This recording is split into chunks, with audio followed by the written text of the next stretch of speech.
Seja bem-vindo à disciplina Bases Físicas para Engenharia.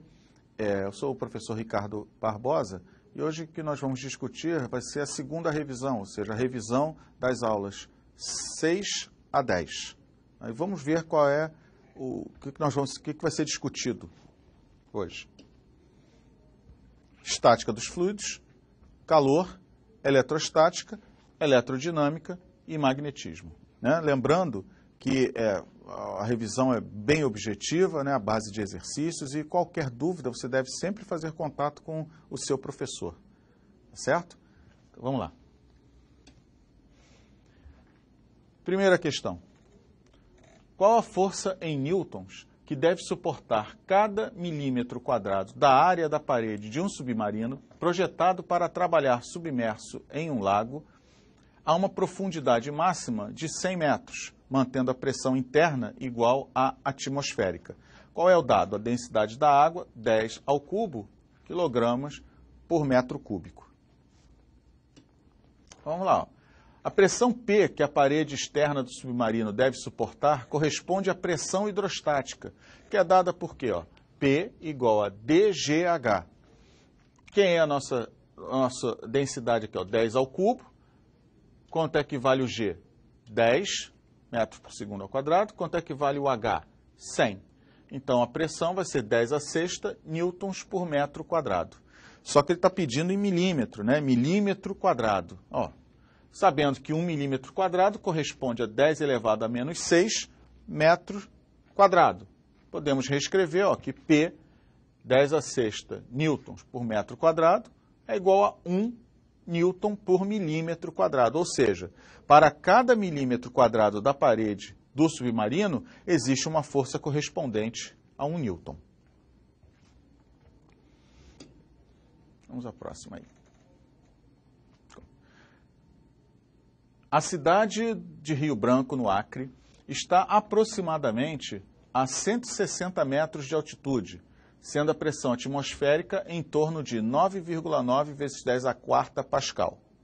Em épocas de cheia, a pressão no fundo do rio Acre triplica esse valor. Qual a profundidade do rio Acre nessa época? São aqui os dados, G igual a 10 metros por segundo ao quadrado, densidade da água, 1 grama por centímetro cúbico. Quais são as opções? Letra A, 15,50 metros. Letra B, 9,90 metros. Letra C, 19,80 metros. Letra D, 25,60 metros. E letra E, 10,8 metros. Olha lá. Pelo princípio de Stevin, olha lá, qual é a pressão no fundo? A pressão no fundo será a pressão atmosférica mais dGH. Então vamos lá. Qual é a pressão no fundo? 29,7 vezes 10 a quarta, igual, né? Vamos lá, 9,9, tá? Aqui, pressão atmosférica, D, G e o H, que nós queremos descobrir, profundidade. Então, fazendo aqui os cálculos, ficamos com H correspondente a 19,8 metros, que nos leva a um gabarito correspondente à letra C. Vamos em frente. Numa aula de física, um aluno é convocado a explicar fisicamente o que acontece quando um pedaço de ferro quente é colocado dentro de um recipiente de água fria. Ele declara: o ferro é quente porque contém muito calor. A água é mais fria que o ferro, porque contém menos calor que ele. Quando os dois ficam juntos, parte do calor contido no ferro passa para a água, até que eles fiquem com o mesmo nível de calor. E aí, eles ficam em equilíbrio. Tendo como referência as declarações do aluno e considerando os conceitos cientificamente corretos, analise as seguintes proposições. Proposição 1. Segundo o conceito atual de calor, a expressão "o ferro é quente porque contém muito calor" está errada. 2. Em vez de declarar parte do calor contido no ferro passa para a água, o aluno deveria dizer que existe uma transferência de temperatura entre eles. 3. Até que eles fiquem com o mesmo nível de calor, e aí eles ficam em equilíbrio. É correto, pois, quando os dois corpos atingem um equilíbrio térmico, seus calores específicos se igualam. Vamos lá. Assinale a alternativa correta. Letra A, todas as proposições são verdadeiras. Letra B, apenas a proposição 1 é verdadeira. Letra C, apenas a proposição 2 é verdadeira. Letra D, apenas a proposição 3 é verdadeira. Letra E, apenas as proposições 1 e 3 são verdadeiras. Então vamos ver. 1, né? A proposição 1. Vamos pensar na proposição 1 primeiro. A proposição 1, né, ela está correta. O calor é energia em trânsito, ou seja, é a energia térmica que se transfere de um corpo para o outro. A temperatura, por outro lado, é uma grandeza associada ao grau de agitação das partículas que constituem o material em estudo. Então, proposição 1 está correta. Proposição 2, incorreto. Tá? Proposição 2, incorreto. A transferência de energia, né, é o que provoca a variação de temperatura. E a proposição 3 também está incorreta. Ó. Aqui o aluno em questão ele está confundindo os conceitos de energia, né, em trânsito, que é o calor, e o de calor específico. Então o gabarito é a letra B. Questão conceitual para principalmente trabalhar a diferença entre a ideia de calor e temperatura. O calor é uma forma de energia em trânsito, tá certo? Energia térmica que está aí em trânsito. E a temperatura é a medida do grau de agitação das moléculas de um corpo, certo? É a medida que você faz do grau de agitação. Vamos adiante. Indique a alternativa que associa corretamente o tipo predominante de transferência de calor que ocorre nos fenômenos na seguinte sequência. 1. Primeira, né? Aquecimento de uma barra de ferro quando sua extremidade é colocada numa chama acesa. 2. Né? Segunda, aquecimento do corpo humano quando exposto ao sol. E a terceira, né? Vento que sopra da terra para o mar durante a noite. Aí, letra A, convecção, condução, radiação. Letra B, convecção, radiação, condução. Letra C, condução, convecção, radiação. Letra D, condução, radiação, convecção. E letra E, radiação, condução, convecção. Olha lá. Então, vamos lá. Ao aquecer a extremidade de uma barra de ferro, as moléculas que constituem o material nessa região passam a vibrar mais devido à elevação da temperatura. Né? Temperatura é a medida do nível de agitação das moléculas do corpo. Lembra? Discutimos isso na questão anterior. O choque entre essas duas moléculas e as vizinhas transfere parte da energia de vibração, fazendo com que as últimas também vibrem mais intensamente. O processo se propaga, caracterizando-o como transmissão de calor por condução. E aí está bem detalhado, né, aproveitando que nós estamos fazendo a revisão, para você lembrar do conceito que nós vimos lá na parte teórica do que é o processo de condução de calor. 2, vamos lá.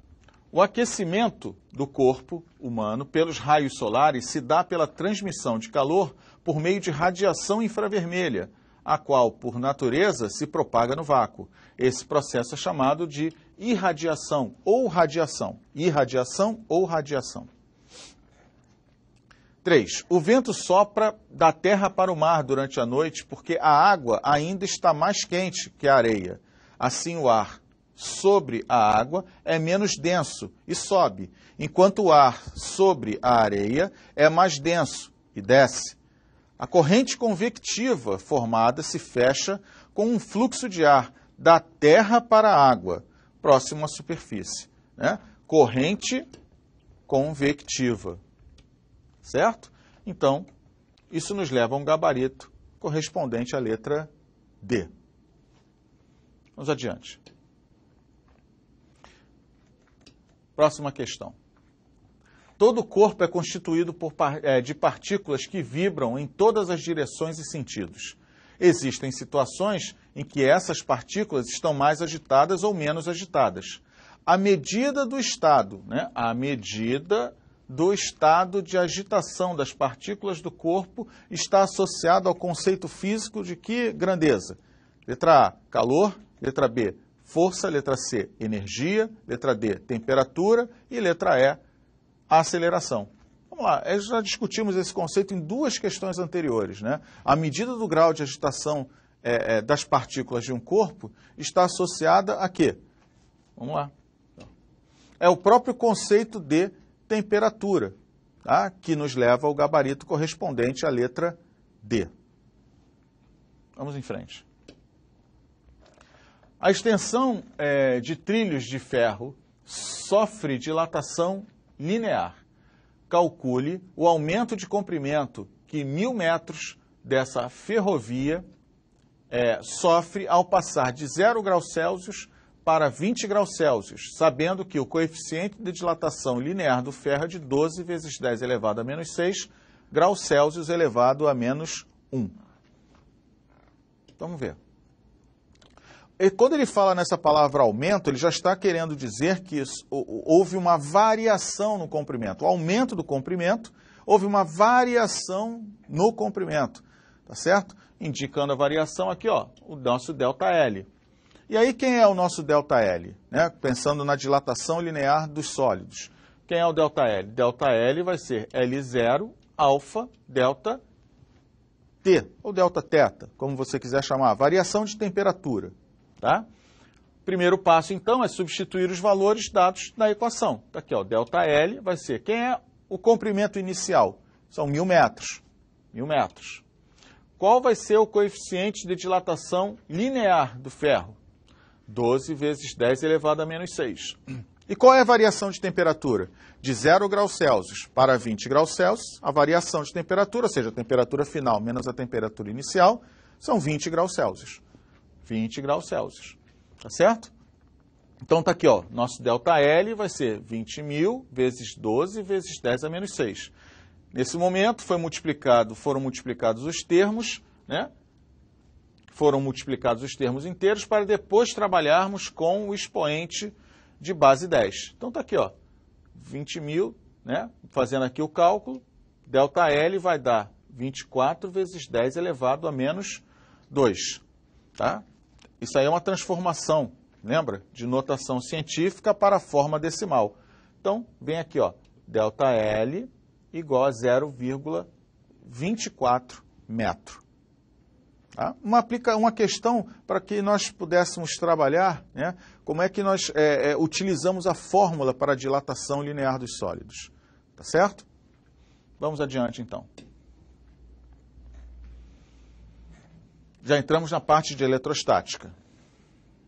É comum em supermercados, na seção de frutas, a presença de sacos plásticos em rolos, dos quais são destacados. É comum também que, ao se aproximar de um desses rolos, os pelos do braço de uma pessoa sejam atraídos para o plástico e fiquem eriçados. Né? Aquele arrepio.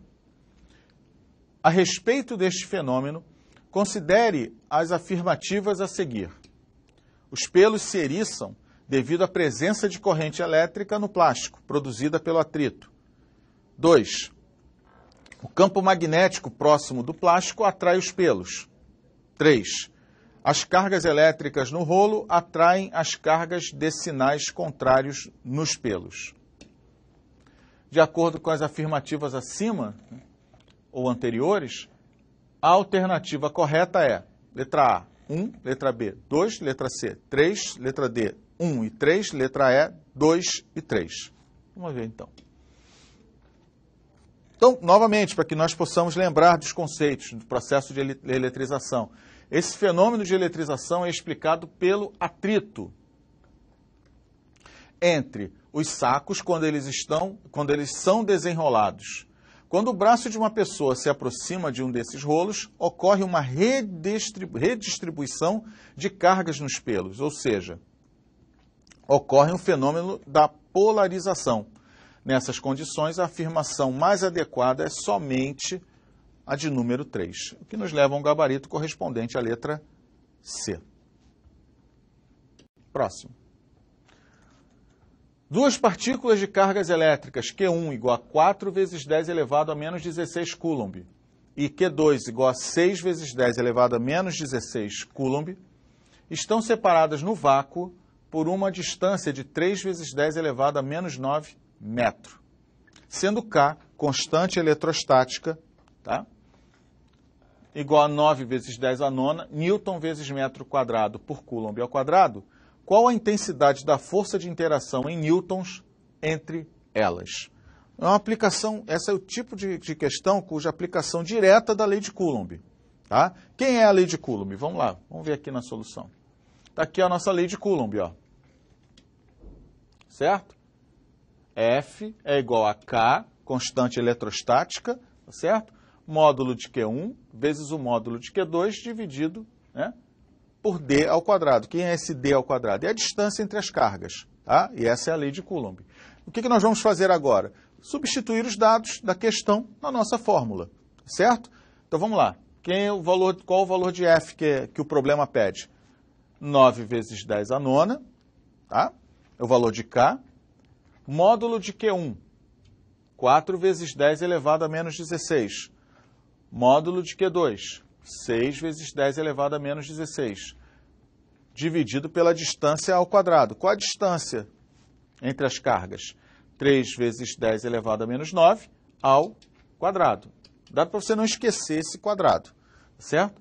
Fazendo aqui os nossos cálculos, chegamos a uma força entre essas duas cargas de 2,4 vezes 10 elevado a menos 4 Newton. Vamos em frente. Pela seção reta de um condutor de eletricidade, passam 12 coulombs a cada minuto. Nesse condutor, a intensidade da corrente elétrica em amperes é igual a... Então, vamos ver aqui, ó. Letra A, né? Vamos ver as opções primeiro. 0,08, letra B, 0,20, letra C, 5,0, letra D, 7,2, letra E, 15. Trabalhamos direto com a relação que mede a intensidade de corrente elétrica, né? É a razão entre a quantidade de carga e o intervalo de tempo. Bom, qual é a quantidade de carga? Bom, a quantidade de carga elétrica é 12 coulombs. E o intervalo de tempo? 1 minuto. Só que para trabalhar no sistema internacional, você não pode trabalhar com tempo em minuto. Você tem que trabalhar com o quê? Nós temos que trabalhar com o quê? Com tempo em segundos, que é a unidade de tempo no sistema internacional. Tá certo? Então vamos transformar esse 1 minuto em segundos. 1 minuto são 60 segundos. Então dividimos 12 coulomb por 60 segundos. Você vai encontrar 0,20 coulomb por segundo. Só que coulomb por segundo é ampere. Então, I, que é a intensidade de corrente elétrica, vai ser 0,20 ou 0,2 ampere. Vamos em frente. No circuito abaixo, os valores de R2 e I2 são, respectivamente, letra A, 20 ohms e 20 amperes, letra B, 20 ohms, 10 amperes, letra C, 10 ohms e 20 amperes, letra D, 10 ohms e 10 amperes, letra E, 30 ohms e 20 amperes. Aqui nós observamos de imediato o seguinte, vamos lá, vamos considerar aqui um ponto A no nosso circuito e aqui um ponto B. Se for uma corrente elétrica I, entrando aqui pelo ponto A, e o que vai sair aqui pelo ponto B? O mesmo I, tá certo? Só que quando ele chegar nesse ponto, quando a corrente elétrica chegar nesse ponto, ela vai se dividir. Isso aqui é um ponto chamado de nó. Se a corrente vai se dividir, tá certo? Esse circuito vai estar em série ou em paralelo? Paralelo, né? Paralelo. Para que você tenha associação de resistores em série, eles devem estar sendo percorridos pela mesma corrente elétrica, tá certo? O que nós temos aqui é uma divisão da corrente elétrica. Uma parte dela vai passar pela resistência de 40 ohms e uma outra parte vai passar pela resistência R2, que nós ainda não calculamos. Tá? Então vamos pensar aqui. Como a corrente de saída da associação é de 30 amperes, então I2 vale 20. Né? Vamos lembrar aqui, ó. Se a corrente aqui de saída é de 30, e se pelo resistor de 40 ohms vão estar passando 10 amperes, né? Aquilo que está entrando no seu circuito vai ter que sair. Então você tem aqui, ó, quanto?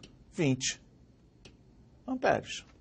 Para que você tenha no total, ó, 30. No total, 30. Então vamos lá. Então I2 vale 20 amperes. A DDP no resistor de cima vale U igual a 10, né? Pela primeira lei de Ohm, 10 vezes 40, 400 volts. Na associação de resistores em paralelo, a DDP é a mesma para os dois resistores. Tá? Então, a DDP é a mesma para os dois resistores. Então, se a DDP, a que está submetido o resistor da parte de cima, é de 400 volts, a DDP no resistor de baixo também vai ser de 400 volts.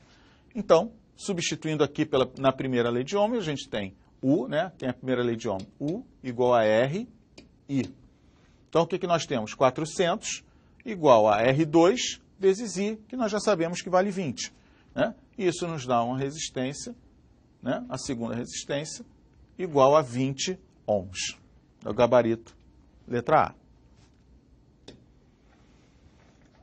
Quando um condutor é aquecido, ao ser percorrido por uma corrente elétrica, ocorre o fenômeno conhecido como efeito Joule, em homenagem ao físico britânico James Prescott Joule, de 1818 a 1889. São vários os aparelhos que possuem resistores e trabalham por efeito Joule.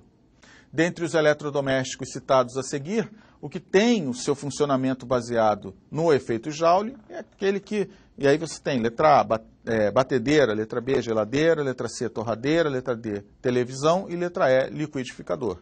Tá? O que trabalha com resistores ali, que você observa justamente, né, a energia elétrica sendo transformada em térmica, né, é a torradeira, tá certo? O que nos leva a um gabarito correspondente à letra C. Próxima. A primeira lei de Ohm foi fruto de trabalhos do físico alemão Georg Simon Ohm, de 1787 a 1854. Calcule a resistência ôhmica de um chuveiro, sabendo que ele se encontra submetido a uma tensão de 120 volts e é atravessado por uma corrente de 8 amperes. Novamente, né, para que nós trabalhemos esse conceito muito importante, essa lei muito importante, que é a primeira lei de Ohm. Tá? Então vamos lá. Aqui, ó. Qual é a primeira lei de Ohm? U igual a R vezes I. Tá certo? Então, U é igual a R vezes I. Tá certo? Você quer saber o valor de R, então quem é o R? Passando o I aqui para a nossa esquerda, se ele está multiplicando, ele vai passar para o outro lado, dividindo. Ficamos com U dividido por I. Tá certo? Quem é o nosso U? 120. E quem é o nosso I? 8 amperes. Tá? O que nos dá como resultado 15 ohms. Vamos em frente. A parte de magnetismo. Tá? Então, pares de ímãs em forma de barra são dispostos conforme indicam as figuras a seguir. Figura A, figura B, figura C. A letra N indica o polo norte e o S, polo sul, de cada uma das barras. Entre os ímãs de cada um dos pares anteriores, A, B e C, ocorrerão, respectivamente, forças de... Letra A, atração, repulsão, repulsão. Letra B, repulsão, repulsão, atração. Letra C, atração, atração, repulsão. Letra D, atração, repulsão, atração. Letra E, atração, atração, atração. Então, vamos ver aqui, ó. Puxando aqui, ó. Observa bem. Aqui, isso lembra um pouquinho aquela parte de eletrostática, né? quando cargas elétricas de mesmo sinal se repelem, de sinais opostos se atraem. Quando nós estamos em magnetismo falando de ímãs, o que a gente está falando são em polos, né? Polos de nomes iguais se repelem e polos de sinais de nomes opostos se atraem. Então está aqui, ó, que você tem polos opostos, ó, sul e norte. Eles se atraem, tá certo? Aqui, ó, novamente aqui, ó. Você tem, então aqui, ó, um fenômeno de quê? Então você tem polos diferentes se atraindo. Então, atração, certo? Segundo caso, ó, polos de mesmo nome se repelem. Polos de mesmo nome se repelem. O que você está vendo é uma repulsão. E aqui, ó, polos de mesmo nome se repelem. Então, repulsão. Isso nos leva e nos garante como gabarito a letra A.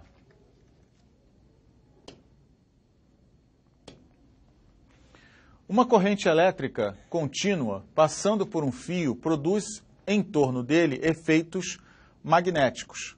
Esse fenômeno foi descoberto é o efeito da corrente elétrica, né, passando próximo a um ímã. Isso foi feito por Ørsted, tá? Pelo cientista Ørsted, que observou isso. Ele fez passar uma corrente elétrica por um fio e observou que uma bússola sofria uma deflexão. E a bússola é um instrumento de orientação que se baseia no campo magnético da Terra, certo? Então, se houve uma deflexão da agulha, e aquela agulha só poderia sofrer essa deflexão diante da presença de um campo magnético, ele percebeu que havia uma relação, então, entre a corrente elétrica que está passando por um condutor e a geração de um campo magnético. O que deu origem depois, né, nós víamos separados, eletricidade e magnetismo, a uma outra coisa chamada eletromagnetismo, certo? Então, na verdade, através dos experimentos de Ørsted, tá? Que nos leva a esse gabarito correspondente à letra B. O que nós vimos nessa segunda revisão? Estática dos fluidos, calor, eletrostática, eletrodinâmica e magnetismo, né? Lembrando a você que qualquer dúvida sobre esse ou outros assuntos, né, diante daquilo que foi discutido ao longo do curso, faça sempre contato com o seu professor. Até a próxima.